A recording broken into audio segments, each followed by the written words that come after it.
नमो अरिहन्ताणं नमो सिद्धाणं नमो आयर्याणं नमो वज्राणां नमो लोये सवैसामूढम् मोक्षमार्गस्य नेतारम् नेतारं कर्मभूभृताम् ज्ञातारं विश्रुतध्वानां वन्दे तद्गुणलब्धे। तत्वार सूत्र ग्रंथ है, इसके तीसरे अध्याय में अधोलोक के बारे में समझ रहे हैं, जिसमें लोक का वर्णन चल रहा है। लोक की ऊंचाई कितनी बताई है? 14 राजू है ना, मोटाई और चौड़ाई अलग अलग बताई। तो आगे से पीछे जो है सब दूर 7 राजू है और चौड़ाई उसकी अलग अलग है। उसका घनफल कितना निकला? 343 घन राजू लोक का घनफल है। अब नीचे अधोलोक है तो कैसा है कि अर्ध मृदंग के आकार का है, यानी मृदंग को हम आधा कर दे तो ऊपर से छोटा और नीचे से बड़ा, ऐसे आकार का अधोलोक है। और अधोलोक में कौन कौन रहता है? तो नारकी, देव और त्रियंच, ये 3 गति के जीव रहते हैं। और उसमें नारकी और देव किस प्रकार से रहते हैं? तो देव जो पहली पृथ्वी रत्नप्रभा, उसके 3 भाग बताए थे, खर भाग, पंख भाग और अब बहुल भाग। उसमें से खर और पंख भाग जो है उसमें देव रहते हैं, और अब बहुल भाग जो है उसमें कौन रहते हैं? नारकी रहते हैं।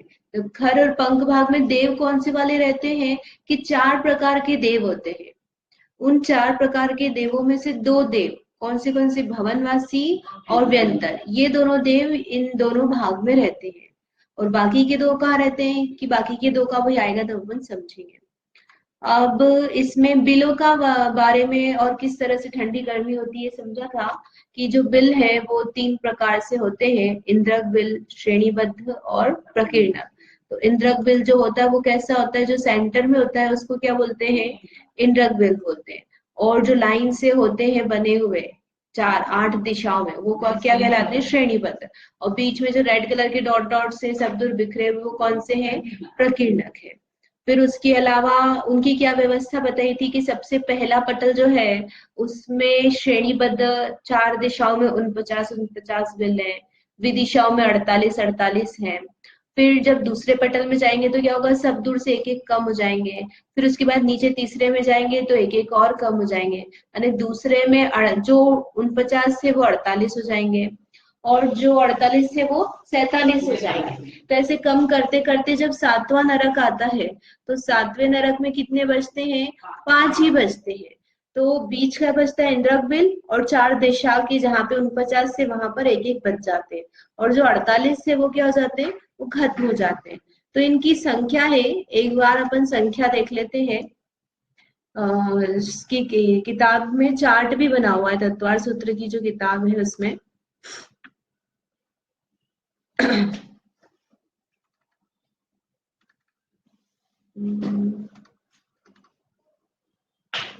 कि किसमें कितने पटल होते हैं, ये तो हमने समझ लिया कि इसमें 13 पटल है पहले नरक में, और 7वें में 1 है। और बाकी सब में कितने कैसे कैसे होते हैं वो संख्या एक बार देख लेते हैं।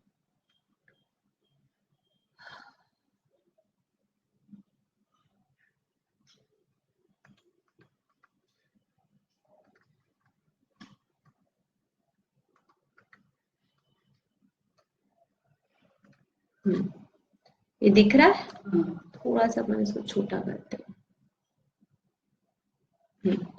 तो पहले नरक में जो टोटल बिल है वो कितने बताए हैं? 30 लाख। 1,80,000 तो किसकी है? पृथ्वी की मोटाई, जो रत्न प्रभा पृथ्वी की मोटाई अपन ने समझी कि इसको 3 भागों में बांटा था। तो ये सब तो सबकी मोटाइयां है, यानी पहला नरक है, फिर ये दूसरा है। तो दूसरे नरक की जो पृथ्वी है वो कितनी मोटी है? 32,000 योजन की। फिर 28,000, फिर 24,000, 20,000, 16,000, कम कम होती जा रही है जैसे जैसे नरक में नीचे जा रहे हैं। तो उसका कारण क्या है कि उनके पटलों की संख्या भी कम है, यानी उसमें मंजिल कम है। तो उसके लिए जमीन की जो जरूरत है वो भी कैसी हो जाएगी, कम जरूरत होगी। तो पहले नरक में है पटल कितने, 13, फिर दूसरे में कितने हैं, 11, दो दो कम करते जाना है। 11 में दो कम करेंगे 13 में दो कम करेंगे तो 11, 11 में दो कम करेंगे तो 9, 9 में दो कम करेंगे तो 7, फिर 7 के बाद 5, 3 और 1। अब इनको सबको जोड़ लो, 1 और 3 4, 4 और 5 9, 9 और 7 16, 16 और फिर 9 है ना, 16 और 9 जोड़ेंगे तो 25, फिर 25 और 11 36, 36 और 13 49 है ना। इस तरह से 49 49 पटल है। तो 49 पटल है, इसका मतलब क्या हो गया, 49 लेयर्स होंगी, जिसमें हर एक लेयर पटल में कैसी व्यवस्था होगी, एक इंद्रक बिल होगा और श्रेणीबद्ध बिल होंगे और प्रकीर्णक बिल होंगे। हर एक लेयर में पटल में ऐसी व्यवस्था होगी। और पटल यानी कि वो फ्लोर हो गया, एक अपन ने जैसे फ्लोर बनाया ना, उसका आर्किटेक्चर कैसे होगा, उसमें नारकी कैसे रहेंगे, तो बिलों में रहेंगे। तो बिल किस प्रकार से व्यवस्थित है कि हर पटल पर एक बीच में बिल होगा और 4 दिशाओं और विदिशाओं में बिल होंगे और प्रकीर्णक बिल होंगे। इस तरह से वो बिल कहीं भी छितरे पितरे नहीं बने हुए हैं और कहीं भी कोई से भी बिल है ऐसा भी नहीं है, बराबर व्यवस्थित हर एक फ्लोर है, फ्लोर यानी पटल है। और उसमें फिर वो संख्या भी उनकी व्यवस्थित है, पहले पटल में सबसे ज्यादा बिल, उससे कम ऐसे कम कम होते हुए ये बिलों की संख्या है। कहाँ है इसमें दिए ना, ये 5 कम 1 लाख और सबसे आखिरी में कितने बचे, 5 बिल बचे हैं। तो ये पटल भी ज्यादा है इसमें और बिलों की संख्या भी ज्यादा, और जैसे जैसे नीचे जाते जा रहे हैं वैसे क्या हो रहा है, संख्या कम होती जा रही है। यद्यपि यहाँ पे कितने हैं, 5 ही बिल है 7वें नरक में, लेकिन उसमें भी असंख्यात जीव रहते हैं क्योंकि वो बिल बहुत बड़े बड़े होते हैं। यानी ये एक जो पटल है उसमें 5 बिल है, तो बीच का बिल भले ही अपन समझ लो कि संख्यात योजन का है, लेकिन जो 4 जो बिल रहेंगे वो कैसे होंगे, असंख्यात योजन के, जो 4 दिशाओं में, और वो उसमें कितने नारकी पाए जाएंगे, असंख्यात पाए जाएंगे। मतलब असंख्यात योजना है क्या, मतलब अपन नंदीश्वर द्वीप से तो बहुत ही बड़े बड़े बिल हो जाएंगे, इतने बहुत बड़े। नंदीश्वर द्वीप तक तो अपन गिन सकते हैं, उसके आगे भी मतलब अपन जहां तक गिन सकते हैं, जैसे कि अपन संख्यात गिनने असंख्यात गिनने में सरसों डालते हैं ना, तो वहां तक तो सब गिनने वाले ही उतने होते हैं। तो बहुत बड़े बड़े बिल होते हैं इसका। क्या पूछ रहे थे आप? हाँ, तो 4 लाख नहीं नहीं, 1 लाख में 5 कम, अरे 99,995, 5 कम करना अपने को 1 लाख में, हाँ 95 इतने आएंगे, और वो 5 जोड़ेंगे तो 1 लाख पूरा हो जाएगा। ठीक है, आप इन सबको जोड़ लो तो 83 लाख आते हैं, और ये दोनों मिला के 1 लाख हो जाते हैं, तो 84 लाख बिल होते हैं टोटल। तो 84 लाख में ये सब 83 है और ये दोनों मिलाएंगे तो 84 हो जाएंगे। तो ये नीचे बस 5 ही बिल है 7वें नरक में, वो 5 बिल में भी लेकिन बहुत सारे नारकी रहते हैं, 33 सागर की आयु वाले। ठीक है, 5वें नहीं 7वें नरक में, हाँ सबसे ज्यादा आयु रहती है। ठीक है, तो ये बिलों की संख्या है 30 लाख, 25, 15, 10, 3, 1 लाख में 5 कम और 5, ये बिलों की संख्या और इनके पटलों की संख्या बताई है। अब इसके बाद में गर्मी का भी अपन ने देख लिया था लास्ट टाइम की कितने बिलों में कैसी ठंडी गर्मी होती है।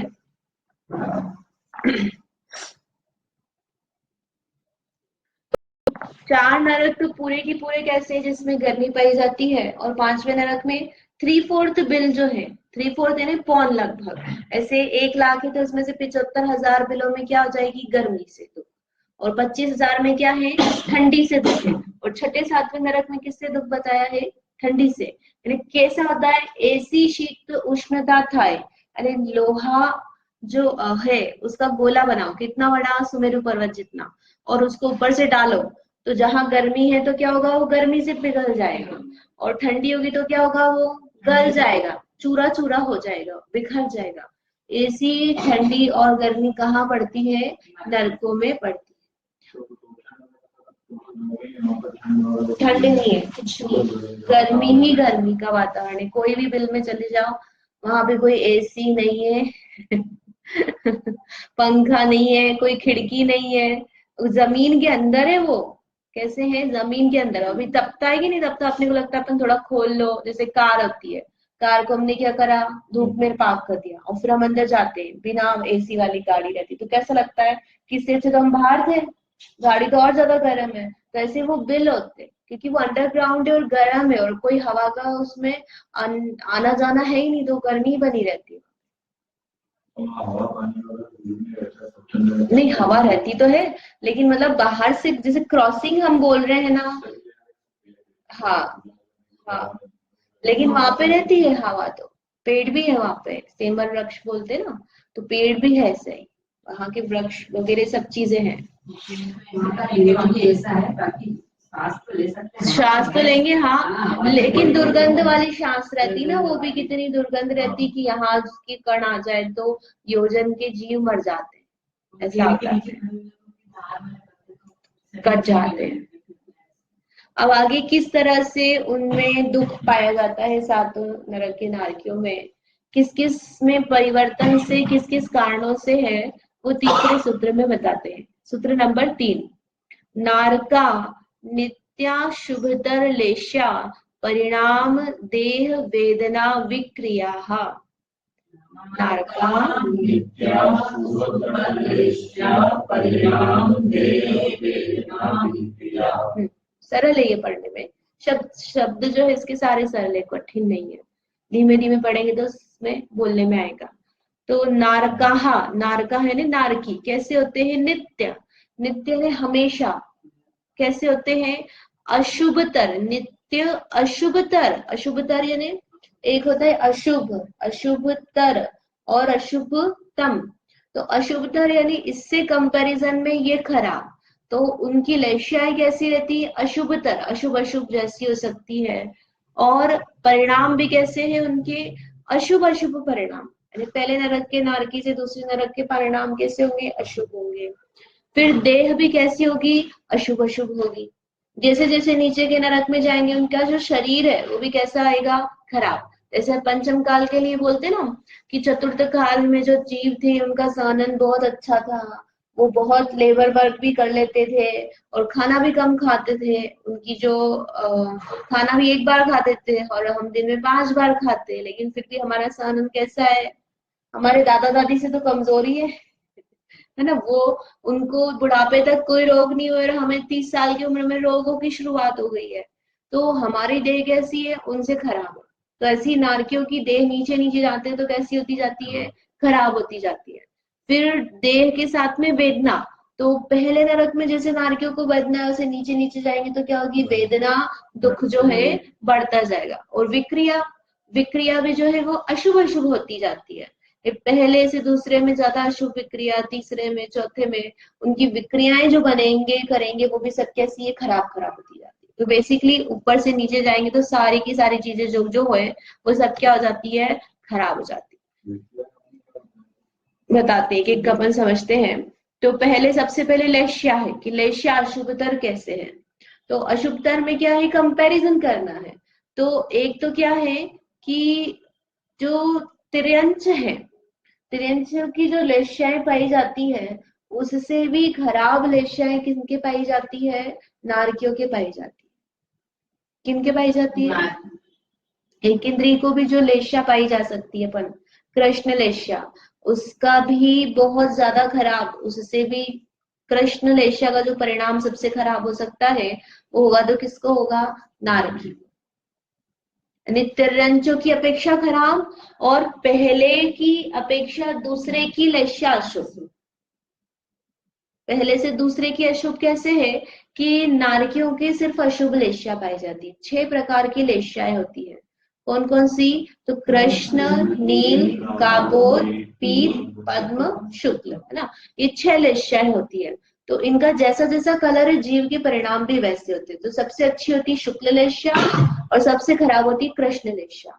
और उसमें भी 3 लेश्याएं शुभ हैं जिसमें जीव को पुण्य का परिणाम होता है, अच्छा पाक बंद होता है, और 3 लेशाएं अशुभ होती है। तो नारकियों को 3 अशुभ लेशाएं पाई जाती है और देवों को 3 शुभ लेशाएं पाई जाती है।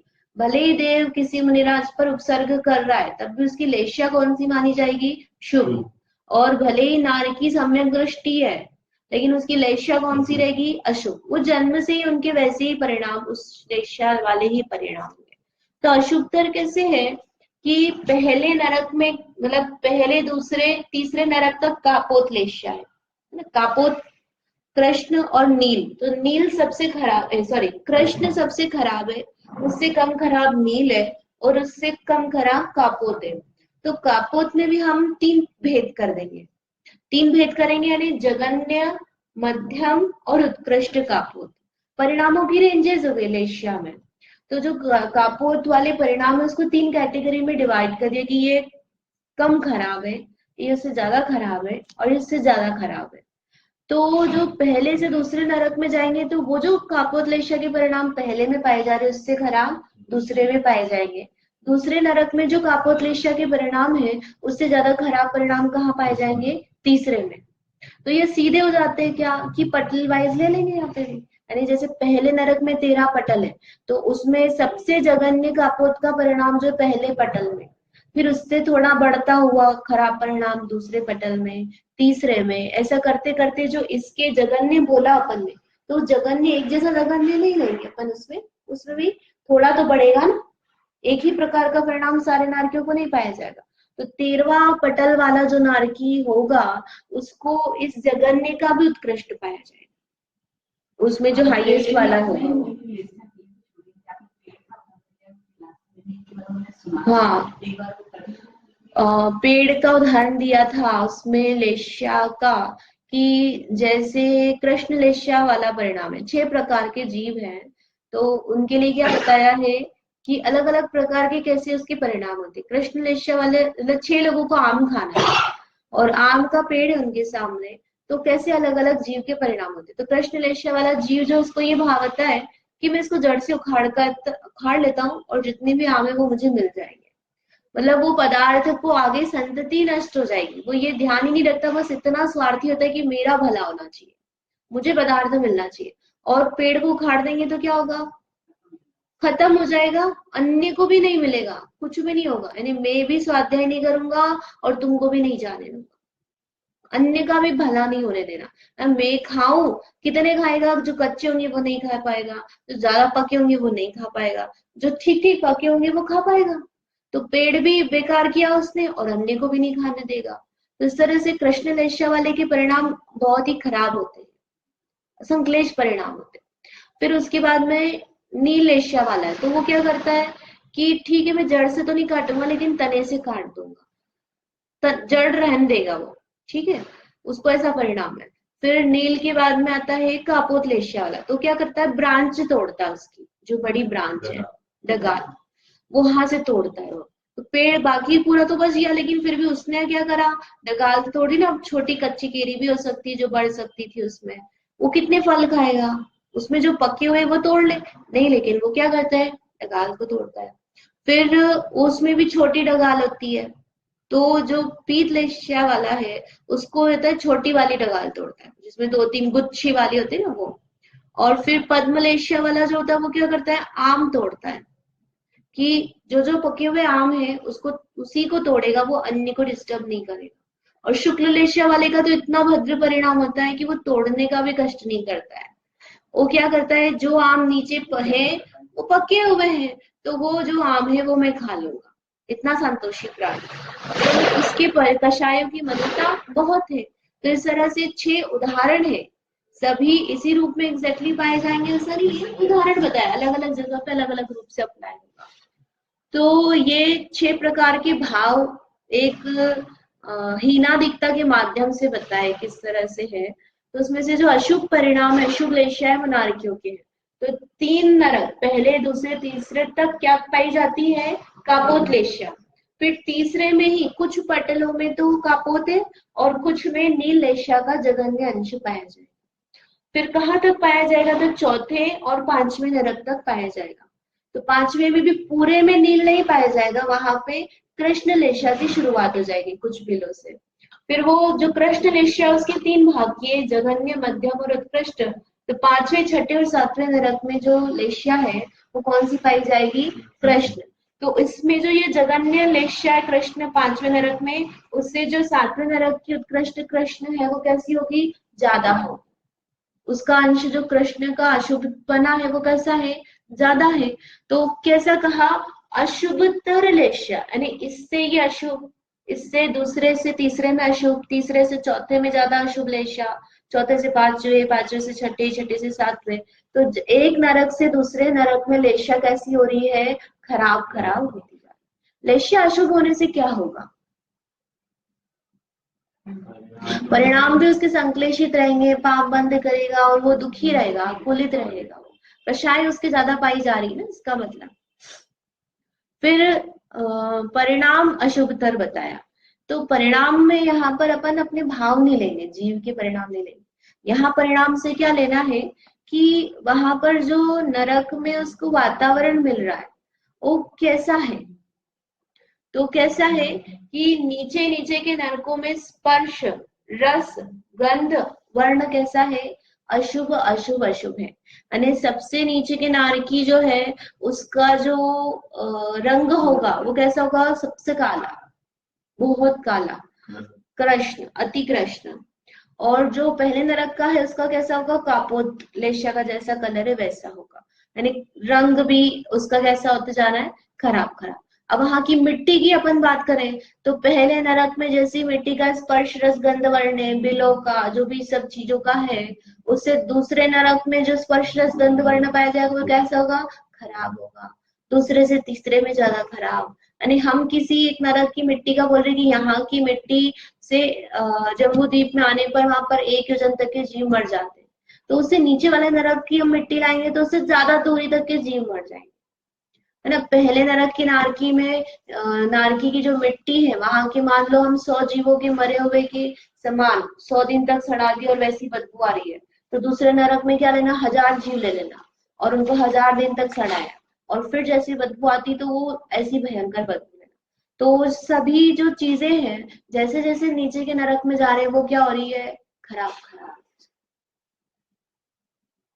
अपने कमरे में यदि कोई जीव मर जाता, छिपकली मर जाती ना, कहीं कहीं जाके छुप जाती है वो और मर जाती है, अपने को पता ही नहीं चलता है। और अपने को कैसा होता है?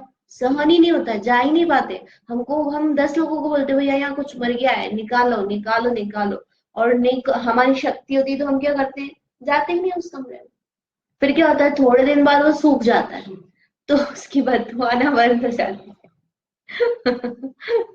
तो फिर हमें क्या होता है? हम चले जाते हैं कि हाँ अब तो हो गया, लेकिन उस समय जो बदबू आती है जैसी वो जब मरा हुआ रिसेंट में 2-3 दिन तक, तो इतनी भयंकर बदबू होती है कि आपको ऐसा लगता है कि वास्तव में यहाँ पे कोई जीव मर गया है जिसको निकालना चाहिए।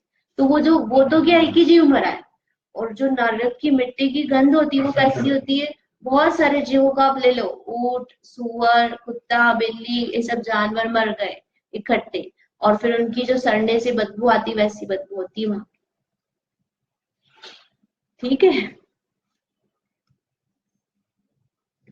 और देखो यहाँ पे बताया भी है कि कितनी दूरी तक के जीव मर जाते हैं। नरक की मिट्टी का प्रभाव है कि एक पहले नरक की जो मिट्टी है उसका कण आ जाए तो 1 कोस तक के जीव मर जाते हैं, 3 किलोमीटर, अगर प्रमाण नहीं करे तो इतनी दूरी तक के जीव मर जाएंगे। 3 किलोमीटर बना लो। और फिर 1.5 कोस दूसरे नरक, 3 किलोमीटर चारों दिशा में लगभग लेना पड़ेगा। मतलब एक डायरेक्शन अपन ले लो यहाँ से 3 किलोमीटर, तो आप फिर गोल सर्कल बना लो 3 किलोमीटर वाला, तो 6 हो जाएगा आई थिंक। फिर 3 इधर 3 इधर 3 इधर, तीन का ही एक सर्कल, तीन का ही एक सर्कल, डेढ़ लेना पड़ेगा। रेडियस एक कोस जहाँ मिट्टी रहेगी वहां से 1 कोस तक रहेगा, मतलब वो 6 हो जाएगा बेसिकली। फिर वो उसको नहीं रेडियस को अपन डबल करेंगे तो डायमीटर हो गया ना। तो ऐसा थोड़ी कि 6 किलोमीटर तक उसकी दूरी जाएगी। दुर्गंध तो उसकी एक 3 तक ही तीन तक जाएगी। ही जाएगी ना, वो 3 तीन तक ही चारों जाएगी। दिशाओं में। अच्छा, चारों दिशाओं में 3 किलोमीटर तक आ सकते हैं। तो वो 3 किलोमीटर इतना ही होगा, वो इतना चले होगा। 6 उधर हो उधर जाएगा। नहीं, उधर 6 तक नहीं, इधर 3 हुआ तो इधर भी 3 होगा ना। पर ऐसे तो पूरे 6 नहीं होगी।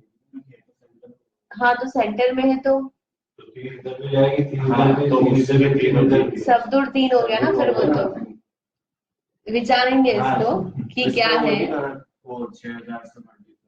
वो देखना पड़ेगा इसका। मुझे जहां तक ध्यान है शायद ये प्रमाण नहीं है, इसको एक बार और देख लेंगे, ये प्रमाण है। पर अपन मिनिमम भी मान के चलो तो भी 3 किलोमीटर कितना हो जाता है, अगर अभी 6000 का गुणा करेंगे उसमें तब तो बहुत ज्यादा हो जाएगा। तो वो मतलब वो बहुत ज्यादा उसकी दुर्गंध रहेगी। तो भी सामान्य से भी अपन इतना मान लो कि 3 किलोमीटर है, तो भी वो चीज की दुर्गंध कितनी की यहाँ से वहां तक के जीव मर जा रहे हैं, यानी आपको बम लाने की जरूरत ही नहीं है, परमाणु क्रिएट करने की जरूरत ही नहीं है। आप सातवें नरक की मिट्टी ले आओ, 1 कण, और कितना हो गया 4 कोस, 12 किलोमीटर। 4 कोस है नहीं क्यों, फिर आप उसको प्रमाण से मल्टीप्लाई करेंगे तो ज्यादा होगा। तो देखेंगे हाँ, इतना उसका इफेक्ट है, इतनी ज्यादा दुर्गंध है। तो ये इससे ये पता क्या चल रहा है, ठीक है आपने हमको दूरी बता दी, इससे ये पता चल रहा है कि वहां पे जो गंध है वो असहनीय है, मतलब हम तो उसको सहन ही नहीं कर सकते, हम मर ही जाएंगे। और वहां जाकर के अगर हम पाप करते तो हमें उसे प्रति समय सूंघना है, क्योंकि ऑप्शन ही नहीं है।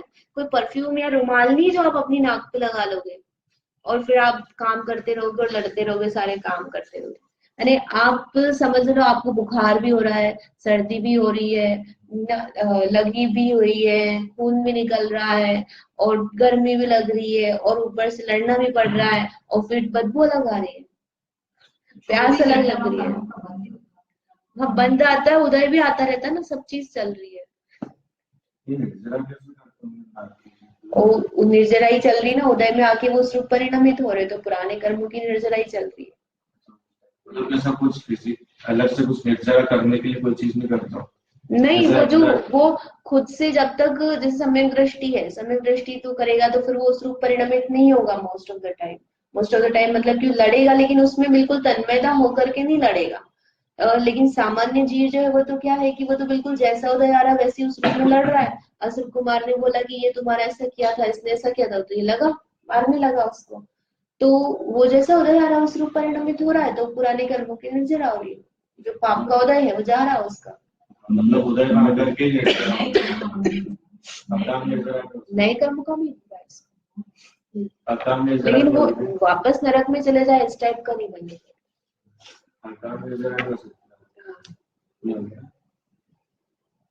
अकामी तो हुई ना वो, उसका जो नाम है बिना काम की हुई ना, मतलब हम जो भूख प्यास आदि सहन करके करते हैं कौन सी वाली होती है, कभी अकाम निर्जरा करे भवन त्रिक में सुरतन धरे, तो वो जो है वो इस टाइप की है, वो मतलब उसकी चल रही है।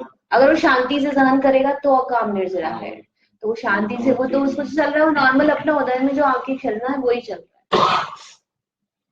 ठीक है, फिर इसके बाद में इनकी देह की अशुभतर बताया है कि देह भी हाँ आधा आधा, तो वो अपन एक एक बैटल वाइज बढ़ाते जाओ, और पूरा उसमें एक नरक की वाइज दिया तो आधा आधा कुछ बढ़ा दिया।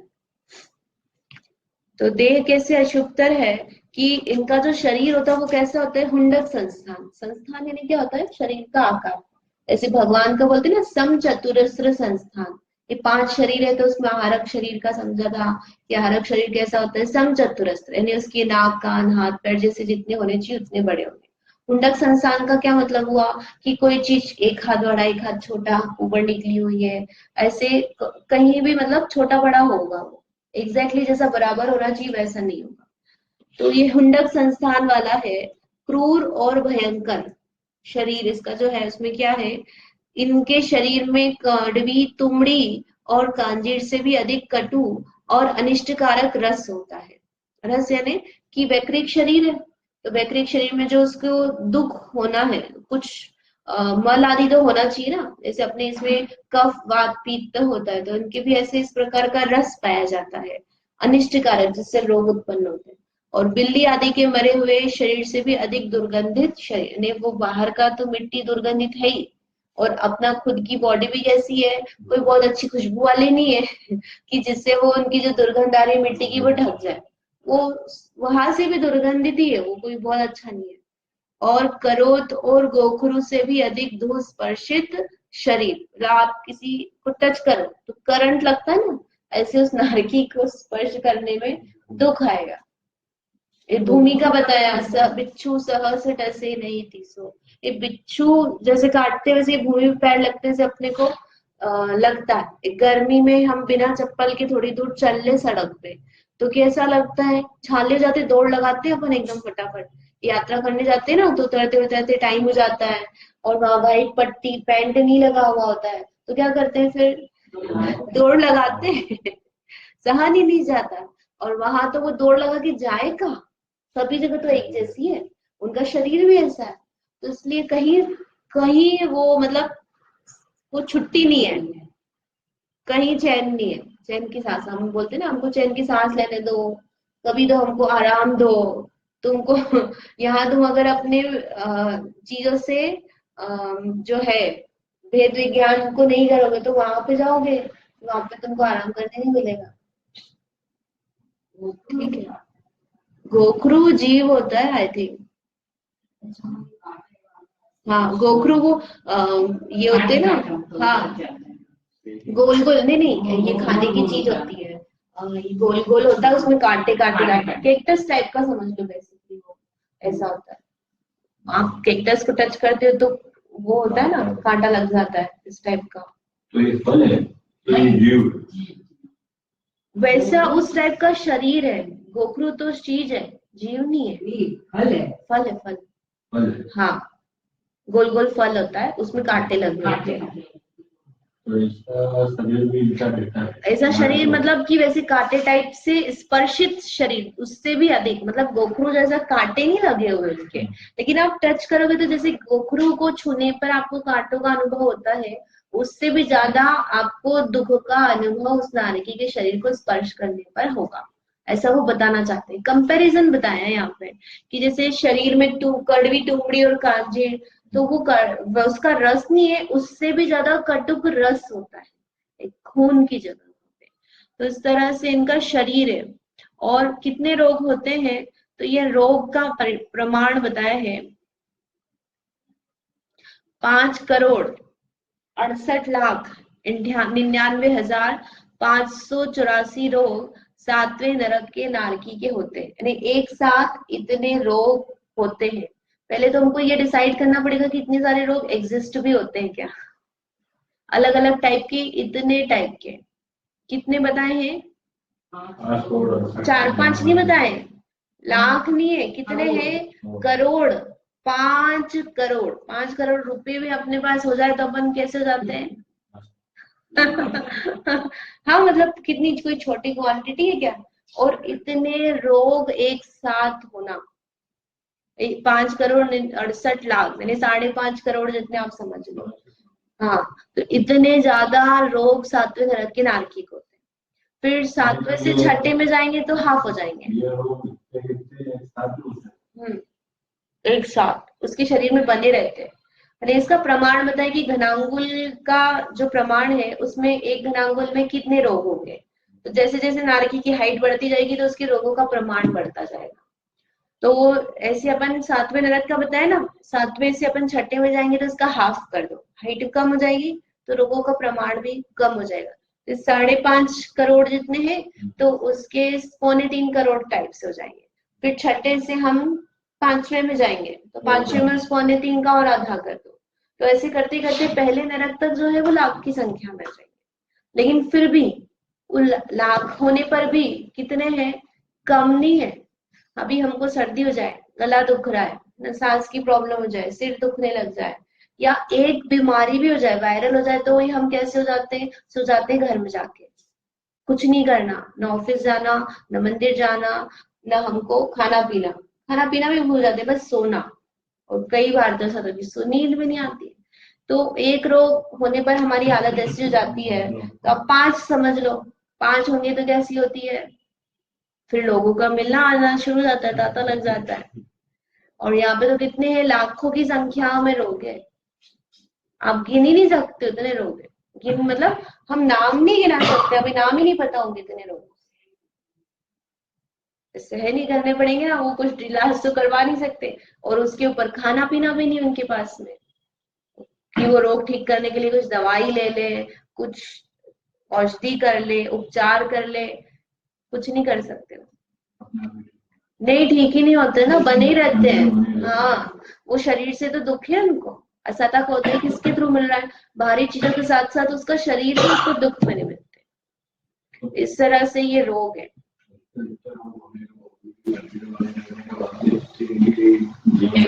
वैकृत शरीर है, मतलब उसकी जितनी आयु है, वो अपन दूसरे अध्याय में पढ़ के आए थे ना कि इनकी जो आयु को अनपवर्तित है, इनका काल मरण नहीं होगा, इनका शरीर कट जाए, बिछ जाए, छिद जाए, तो भी इनकी जितनी आयु है उतना भोग करके इनका मरण। इसलिए वो उसने अगर 10,000 वर्ष की भी आयु बांधी है तो लाखों रोग जो है उसको बने रहेंगे तब तक सहन करना उसको। वो सोच ले मैं आत्महत्या कर लूं, तो आत्महत्या करने जाएगा, फंदा लगाएगा, शरीर कट जाएगा, लेकिन क्या होगा, वापस जुड़ जाएगा। हाँ, चिपकली की पूछ तो अलग ही रह जाती है, वो जोड़ती नहीं है वापस। अच्छा, जो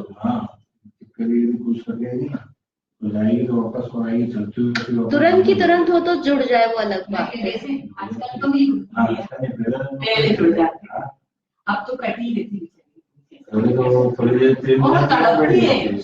वो तो आत्मप्रवेश रहते ना थोड़े समय तक, तो फिर इसलिए तो बेसिकली वो नारकी के तो वापस जुड़ भी जाएंगे, मतलब वहां पे कोई वो सोचे में जहर खा लूं, ये कर लूं, मर जाऊं, तो कुछ नहीं हो सकता। इस तरह से वेदना अशुभ है। अब इसके बाद में जन्म आदि के दुख है, उनके बारे में कल समझेंगे। पारे की भांति ने पारा जो था ना, पारे को आपने ऐसे 2 टुकड़े किए तो वापस आके जुड़ जाता है। वो ऐसे मतलब वो शरीर को काट दिया, छेद हो गया, तो वो लिक्विड हो गया, फिर वापस से वो बन जाता है शरीर, वो इकट्ठे हो जाते हैं, वो एक दूसरे को आकर्षित करते हैं, उसके जो भी परमाणु वापस उससे शरीर डेवलप हो जाता है। उसकी नरक की मूवी जो है ना, उसमें दिखाया उसको, अभी कभी होगा तो अपन उसको लगा देंगे। आपने नहीं देखी ना? ठीक है, हाँ, टाइम हो गया होगा। ठीक है, आगे का कल करेंगे। जावाणी के ज्ञान ते सूझे लोकालो, सो वाणी मस्तक नमो सदा देत।